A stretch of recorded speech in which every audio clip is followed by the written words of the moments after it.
E a Natália, gente, ela é uma expert nesse assunto que nós vamos falar sobre luto neonatal e gestacional. Se você conhece alguém que está passando por esse momento, ou já passou por esse momento também, compartilha, chama para assistir, porque a gente sabe que esse assunto não é muito falado, né? Então, vamos apresentar a Natália. Ela é formada pela Universidade Presbiteriana Mackenzie e é especialista em psicologia perinatal e parental, além de perdas e lutos pelo Instituto Quatro Estações. Ela também é especialista em psicologia clínica e da saúde pelo CRP São Paulo. Natália tem uma trajetória pessoal que aproximou do estudo do luto gestacional e neonatal, sendo mãe de 4 filhos, incluindo o Chico, que teve uma breve morada em seu ventre. A partir dessa vivência, ela se dedica a acolher mulheres que também atravessaram esse tipo de perda. E a Natália é palestrante, escritora Uau. E autora de artigos científicos sobre o tema. Hoje ela vai nos ajudar a entender melhor a importância do reconhecimento dessas perdas e do impacto do luto. Natália, antes das perguntas, fala um pouquinho de você. A gente fez uma apresentação mais técnica, né, sua. Uhum. Quem é a Natália? Pessoa, né? Mãe, esposa. Fala um pouquinho, vocês né? viram, né? Dos filhos. Bom, eu sou Natália. Eu sou esposa do Altieri, tá ali fora me esperando. Olha! Mãe do Chico, do Pedro, da Laura e da Mariana. Sou psicóloga. Gosto muito de ler, gosto muito de escrever. Gosto muito também, né, do meu trabalho, né? Eu acho que o meu trabalho ele dá sentido para minha vida, né?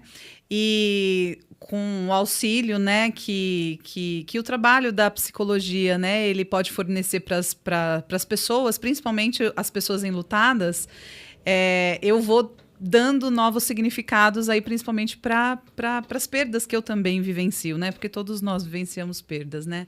Sim. E, enfim, essa sou eu. Para começarmos, né, que o assunto hoje é bem reflexivo, né? Ele é bem um assunto que estávamos conversando ali fora, né, um pouco antes, que envolve sentimento, envolve planejamento, envolve toda uma questão da criação de expectativas. Doutora Natália, o que é o luto gestacional e o neonatal? Qual é a diferença? Então, tecnicamente, o luto gestacional, a perda gestacional, na verdade, né? O luto é o processo que a gente vive pela perda, né? Tanto o gestacional quanto o neonatal. A perda gestacional, ela acontece até as 20, 22 semanas de gestação.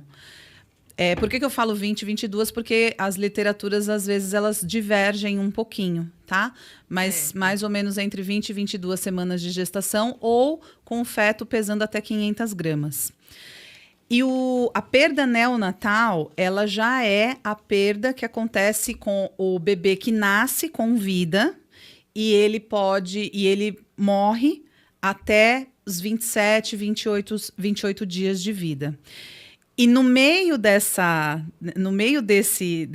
duas perdas, a gente também tem a perda perinatal, que é o óbito intraútero, que é o bebê que morre dentro do útero da mãe a partir de 20, 22 semanas de gestação. Mas ele morre, é diferente do neonatal, ele não nasce com vida, ele morre dentro do útero da mãe. Uhum. Tá?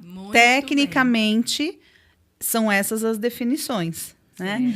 Mas quando a gente vai falar desse luto, muitas vezes ele é vivenciado como a perda de um bebê pelas mães e pela família que passa. Doutora, você pode nos explicar qual é o impacto que isso causa na família? A gente entende que uma gestação, ela nunca começa no positivo, no teste do positivo, né? Uma gestação, ela começa sempre no ideal daquela família.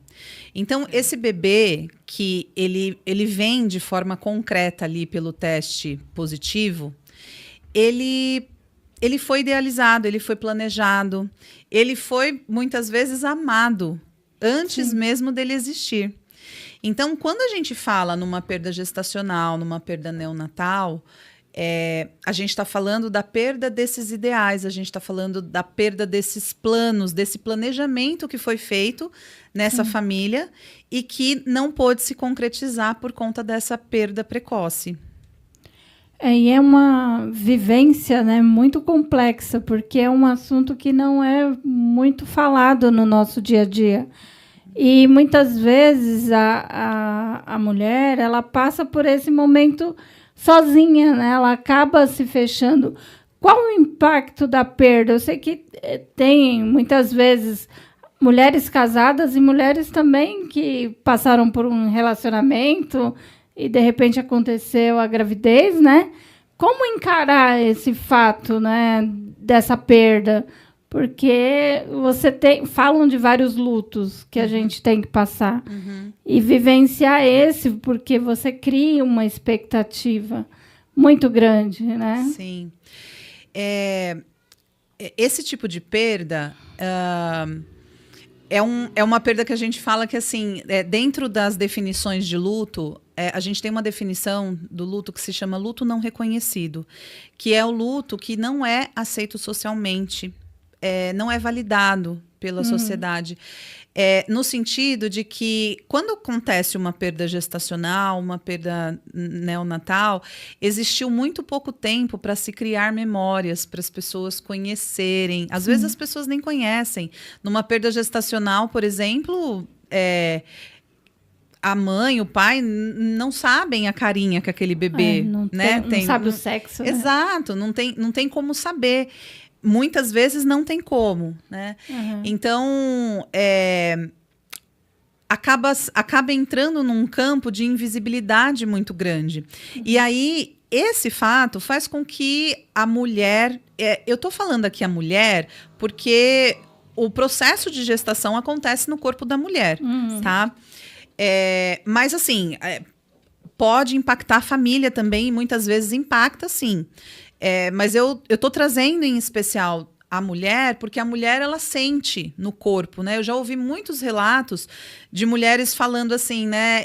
Eu sofri a perda e eu senti que o meu corpo ele já não estava mais grávido, né? Sim. Antes de ser confirmado o diagnóstico, né, do aborto, da perda, a mulher sentia por conta dos sintomas. Então, numa gestação, a mulher ela tem sintomas, a barriga fica mais durinha, os seios mais enrijecidos. E quando acontece uma perda, a mulher ela sente isso. É muito fisiológico mesmo, físico, né? Essa questão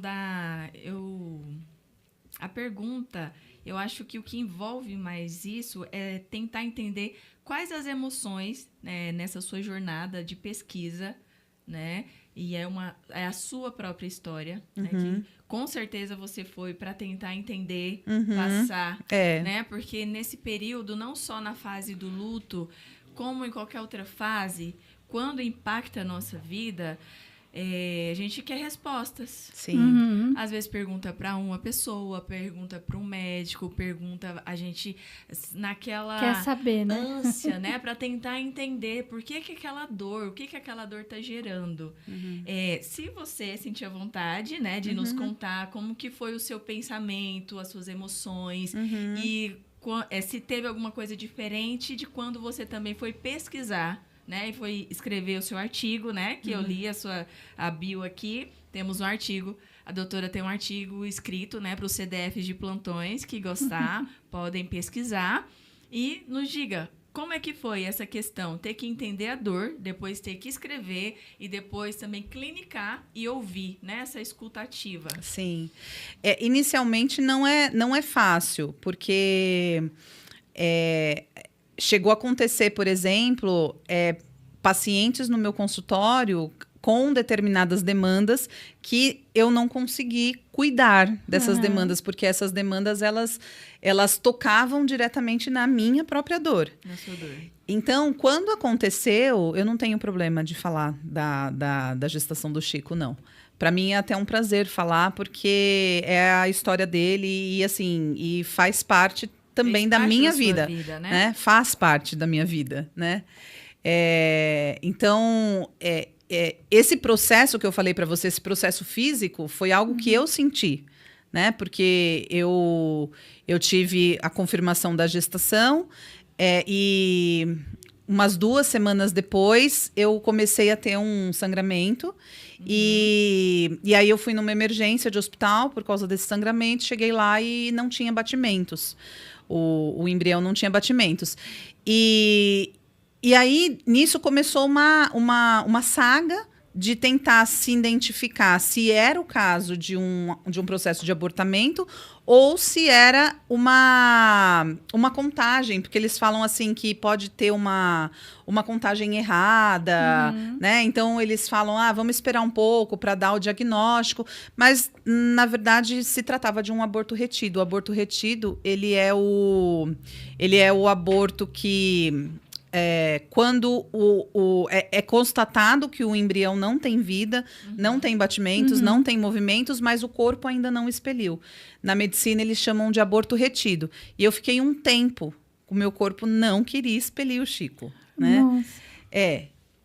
Quase Bem um mês. Isso, quase um né? mês. Até o corpo, porque mente, coração, emoção, acho que isso é muito mais forte do que... Não estou dizendo que os outros não sejam, mas o que acontece? Assim, na minha concepção, que eu não sou mãe, não tive aborto, mas só de imaginar ou ler ou te escutar a sua história, o que passa pela minha cabeça é imaginar, olha o sofrimento. Sim. Né? Se eu vejo sangue, eu já desmaio. Já seria uma questão. E depois disso, ter que entender, ter que saber que o meu corpo não está aceitando uma aceitando reação, a perda. E que não vai ter, não vai gerar aquela vida mais. Isso. E todo o processo burocrático da coisa. Porque assim, né? É sempre recomendado que o corpo faça essa expulsão naturalmente, para que não haja nenhuma intervenção, né? A gravidez do Chico foi uma gravidez que aconteceu há 10 anos atrás. Né? Esse ano ele estaria fazendo 10 anos, se ele estivesse vivo. E na verdade, a gente precisa depois, né, ser submetido a procedimentos, né, que nem no caso eu precisei ser submetida a uma curetagem, que é a raspagem, né, das paredes do útero, né, para tirar.